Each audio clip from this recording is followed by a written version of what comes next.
ತುಂಬಾ ಡಿಗ್ರಿಗಳನ್ನು ಓದಿರೋರು ಎಲ್ಲರೂ ಮನೆಯಲ್ಲೇ ತುಂಬಾ ಜನ 90% ಜನ ಮನೆಯಲ್ಲೇ ಕುಂತಿರ್ತಾರೆ. ಡಬಲ್ ಡಿಗ್ರಿ ಆಗಿದಾವೆ, PhD ಮಾಡಿದ್ದಾರೆ, MPhil ಮಾಡಿದ್ದಾರೆ. ಎಲ್ಲವೂ ಸದ್ಯಕ್ಕೆ ಎಜುಕೇಶನ್ ಸಿಸ್ಟಮ್ ಅನ್ನೋದು ಹಂಗಾಗಿದೆ. ನಾವು ಓದಿರೋ ಕೌಶಲ್ಯಗೆ ಅಥವಾ ಓದಿರೋ ಎಜುಕೇಶನ್ಗೆ ತಕ್ಕಂಗೆ ಯಾವುದೇ ಹುದ್ದೆಗಳು ಸಿಗ್ತಿಲ್ಲ, ಯಾವುದೇ ಕೆಲಸಗಳು ಸಿಗ್ತಿಲ್ಲ. ಏನೋ ಓದಿದವರು ಏನೋ ಕೆಲಸ ಮಾಡ್ತಿದ್ದಾರೆ. ಒಂದು ಸಜೆಷನ್ ಫಾರ್ ಇಂಟಿಮೇಷನ್, ನಿಮ್ಗೆ ಗೊತ್ತಿರಲಿ ಅಥವಾ ನಿಮ್ ಲೈಫ್ ಅಲ್ಲಿ ಇಂಪ್ಲಿಮೆಂಟ್ ಮಾಡ್ಕೊಂಡ್ರು ಏನಾದ್ರೂ ಬದಲಾವಣೆ ಆಗ್ಬೋದು. ಸದ್ಯಕ್ಕೆ ಪ್ರೆಸೆಂಟ್ ಜನರೇಷನ್ ಹೆಂಗಿರೋದು ಅಂತಂದ್ರೆ ಬೇಗ ಸಕ್ಸಸ್ಫುಲ್ ಆಗಬೇಕು, ಆದ್ರೆ ವೇ ಗೊತ್ತಿಲ್ಲ. ಯಾವ ವೇದಲ್ಲಿ ಮಾಡಬೇಕು, ರೈಟ್ ವೇದಲ್ಲಿ, ಯಾವ ರೈಟ್ ವೇ, ಮತ್ತೆ ಕಷ್ಟಪಡಕ್ ರೆಡಿ ಇರಂಗಿಲ್ಲ. ಬೇಗ ಹಿಂಗ್ ಮಾಡ್ತಿರ್ಬೇಕಾದ್ರೆ ಹಿಂಗ್ ಸಕ್ಸಸ್ ಬೇಕು ಅಂತ ಹೇಳಿ ಅನ್ಕೊಂಡಿರ್ತೀವಿ. ಬಟ್ ಸದ್ಯಕ್ಕೆ ಸೋಷಿಯಲ್ ಮೀಡಿಯಾ ತುಂಬಾ ಸ್ಟ್ರಾಂಗ್ ಇರೋದು. ಏನಾದ್ರೂ ಮಾಡಿ ಒಳ್ಳೆ ಕಂಟೆಂಟ್ ನ ಕ್ರಿಯೇಟ್ ಮಾಡೋದ್ರಿಂದ ಕಲ್ತು ಬಿಟ್ರೆ ನಿಮ್ ಲೈಫ್ ತುಂಬಾ ಮಿಲಿಯನಿಯರ್ ತರ ಆಗೋಗ್ಬಿಡ್ತೀವಿ ಎಲ್ರು. ನೀವು ಒಳ್ಳೆ ಕಂಟೆಂಟ್ ನ ಕೊಡೋದನ್ನ ಕಲೀರಿ, ಯಾವ್ದ್ರಲ್ಲಿ ಬೇಕಾದ್ರೂ ಸಕ್ಸಸ್ಫುಲ್ ಆಗ್ತೀರಾ.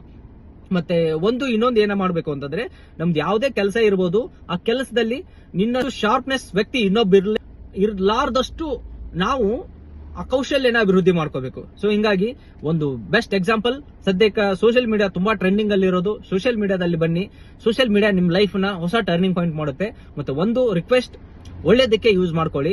ತುಂಬಾ ಜನ ಬೇರೆ ಬೇರೆ ಕೆಲಸಕ್ಕೆ ಯೂಸ್ ಮಾಡ್ಕೊಂತಿರ್ತಾರೆ. ನಮ್ ಲೈಫ್ ಸೆಟ್ಲ್ ಆಗಕ್ ಬೇಕು, ಎಷ್ಟು ಸೋಷಿಯಲ್ ಮೀಡಿಯಾ ಬೇಕು ಅಷ್ಟನ್ನ ಯೂಸ್ ಮಾಡ್ಕೊಳ್ಳಿ.